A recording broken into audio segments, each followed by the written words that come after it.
by their captors. Exactly. The captors infiltrated and mixed blood, so we have our fair-skinned Judites. Right. Just like we have the same rainbow or same scale of people in Issachar, Ephraim, all of them. They have a darker race, and they go from one spectrum to the next, but not the other nation. Right. And she said she was proud. She's like, how we go claim the rich history of the black folks, and then we hide and we despising them there, right? Finish reading that up, Prophet. Activists for Afro-Mexicans face an uphill battle for government recognition and economic development. They have long petitioned to be counted in Mexico's national consensus alongside the country's 56 other official ethnic groups, but to little avail. Unofficial records put their numbers at 1 million. On Judah, it's prophesied that Judah would not have a place to rest his head. Christ didn't have a home. All right? He didn't have a place to rest his head. He was from this town to this town. And the same thing with his brothers and sisters, Judah, today. We're all over, but we don't have a so-called land. Mexicans so-called have a land. Okay? All right? All right. So we're looking at the characteristics of Issachar, brothers and sisters, and there's no strangeness that all these things fit a certain people. Certain characteristics fit a people, certain attributes fit a certain people. The Most High is infinite in his wisdom. Okay? We can't outthink the Most High. He thought before they even came up with a word, Mexico or Mexicans. Okay? In response to activist pressure, Okiawa said Mexico's government released a study at the end of 2008 that confirmed that Afro-Mexicans suffered from the institutional racism. Employers are less likely to employ blacks, and some schools prohibit access based on skin color. But little has been done to change this. Afro-Mexicans lack a powerful spokesperson, so they continue to go unnoticed by the country's leadership. And you can kill it right there with that one, Prophet. Wow. Presidents even in you can stop it right there, Prophet. Presidents even right there among Issachar himself. All right? And it's been going on, and it's going on to this day. Christ said, look, he's going to join all the nations together. When he comes, there ain't going to be no differentiation between this one and that one. They're all going to be together. Another thing that this does is shows the like similarities addressing the curses that we are read. We constantly read in Deuteronomy to understand who are the people who were scattered and who is it dealing with. They said in the beginning, even of her report, that they were brought there. They were brought there. And I'm glad that you touched on that, Prophet, but we're going to go into the Apocrypha. How did Mexicans get over to the States? But the Apocrypha tells us that. This is another reason why we really believe they took the Apocrypha out of the Bible, which was a part of the Bible, the 1611 King James Version Bible. Look at this, Prophet. What are we looking at? Look at this. We're going to look at how did the Mexicans, the so-called Mexicans, the tribe of Issachar, get over to the Americas. We're going into the Apocrypha, 2nd Esdras, brothers. Esdras is the same person as Ezra in your Bible. The same person. We're in 2nd Esdras, and we're in chapter 13.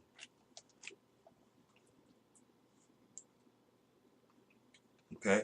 Now, we know what Solomon had caused to happen. The tribes were split up. The kingdom was rent in two. We know that. Okay. There were the 10 tribes here, and then the remaining tribes was here in the southern kingdom. 10 tribes in the northern kingdom, and the remaining tribes in the southern kingdom. Okay. The kingdom of Ephraim and the kingdom of Judah. That's how the kingdom was set up because of what Solomon did. Look what the Apocrypha says here. Prophets, read verse 40. She's in 2nd Esdras, brothers and sisters, chapter 13, verse 40. Those are the 10 tribes which were carried away prisoners out of their own land in the time of Hosea the king, whom Shalmaneser, the king of Assyria, led away captive, and he carried them over the waters, and so came they into another land. Now that's history. That whole verse 40, that's a history lesson in there. There was a capture of the 10 tribes out of the nation of out of Jerusalem went into Assyria captive. Okay, Persian. They went in captive over them. Okay, and they took the 10 tribes captive and took them over waters. Right? This is recorded history. Okay, that's what happened. So when Christ came on the scene, brothers and sisters, he sent the disciples to find the lost sheep of the house of Israel. They were scattered. They were taken. Right? So keep reading, prophet. But they took this counsel among themselves. Who took counsel among themselves? The tribes. The 10 tribes. Come on. That they would leave the multitude of the heathen and go forth into a further country where never man dwelt. Where what? Where never man dwelt. Where never mankind dwelt. It says here in my book. But the only place that was undiscovered in history was the Americas. That's why you had a person of so-called nature by the name of Christopher Columbus said he discovered America. That land was never discovered. Okay? So this is the prophecy on the 10 tribes right now. Issachar was a part of the 10 tribes. They came over by Hosea. By consent committee. You know what I'm saying? This is what we need to do. Okay? Prophets, read verse 41 again. But they took this counsel among themselves that they would leave the multitude of the heathen and go forth into a further country. A further country. Where never mankind dwelt. Okay. That they might there keep their statutes, which they never kept in their own land. Which they never kept in their own land. That's why they went in captivity in Jerusalem, because they were not keeping the statutes, okay? All right. Brothers and sisters, that's what they was committed to do. That's what we have to do today. Keep the statutes and laws and commandments of the Most High. Con? Okay. So we're going to bring out the similarities of the so-called Mexicans that happened in that land. Aztec is in Mexico. Who do you think put those pyramids there? The Mexicans. But they call themselves Aztecians. Okay? Aztec people. They were Mexican. Issachar. All right? We're going to bring that out. And you heard of the Mayan calendar, right? The Mayan calendar? The Mayan calendar had the ability to predict the future. Guess what, brothers and sisters? Issachar had a talent from the Most High. They can predict stuff. All right. So, prophetess, finish it up right here in verse 40. Go down to verse 40. Read verse 45.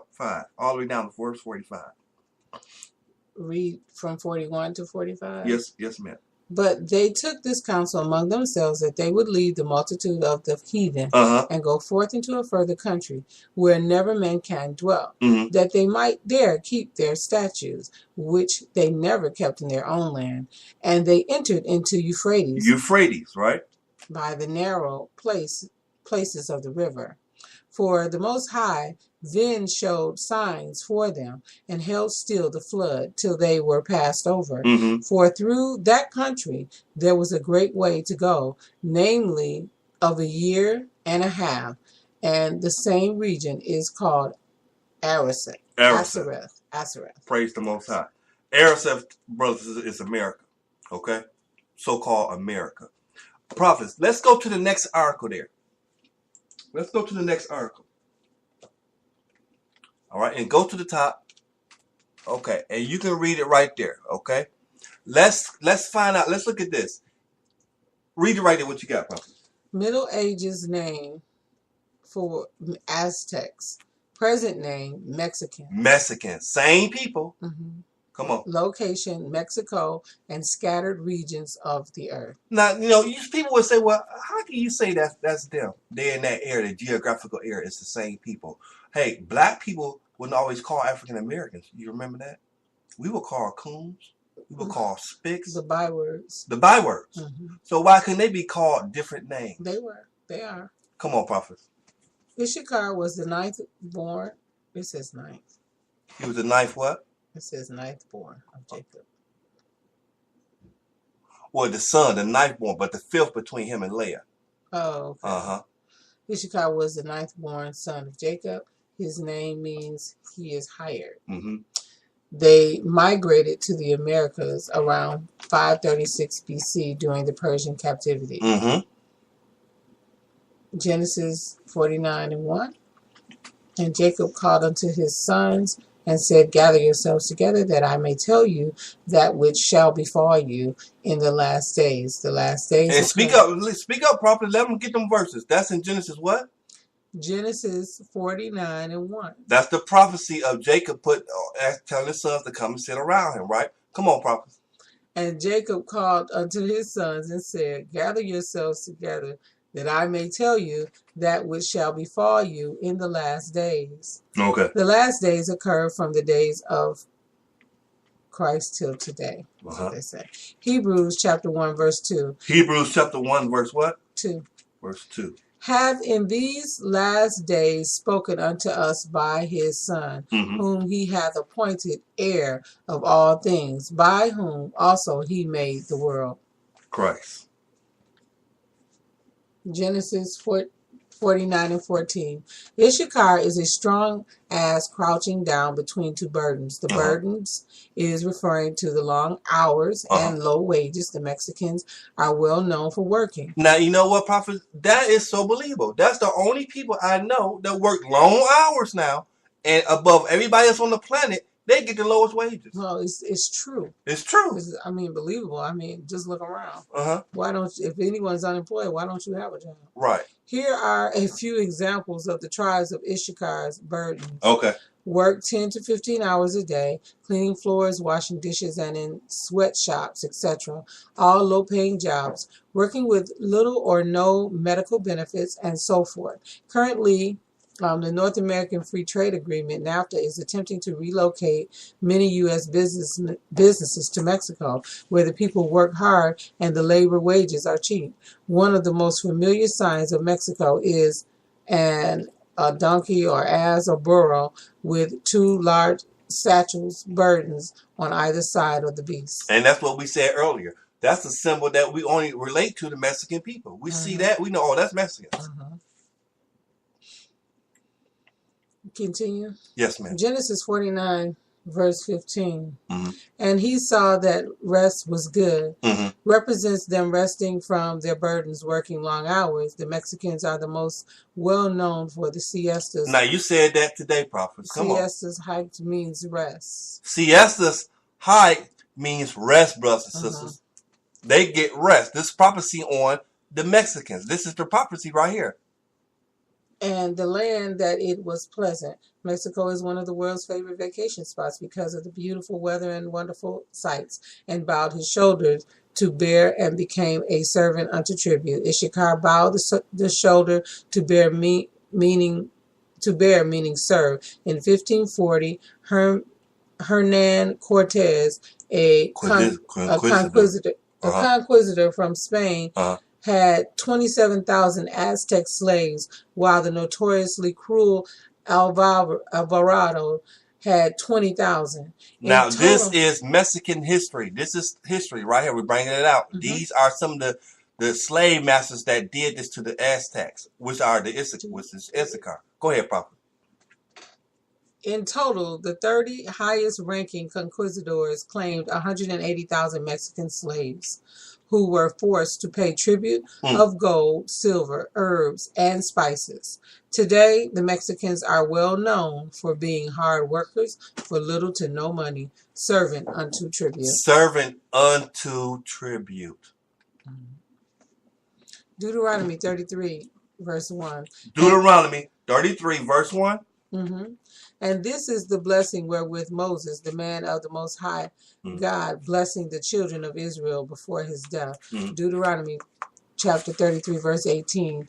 And of Zebulun he said, Rejoice, Zebulun, in thy going out, and Issachar in thy tents. The tribute of Zebulun Mayans would go out and meet the tribe of Issachar, Aztecs, in their mountains at particular seasons and holidays. They shall call, verse 19, they shall call the people unto the mountain. The tribe of Issachar would blow the ram's horn to call Zebulun to the mountains, both in their original land of Israel and in the Americas. Brothers and sisters, catch this. This is what the prophet is reading in Deuteronomy. This is a prophecy on the relationship between Issachar, and Zebulun. This is prophecy on them doing this, right? But every prophecy is not in favor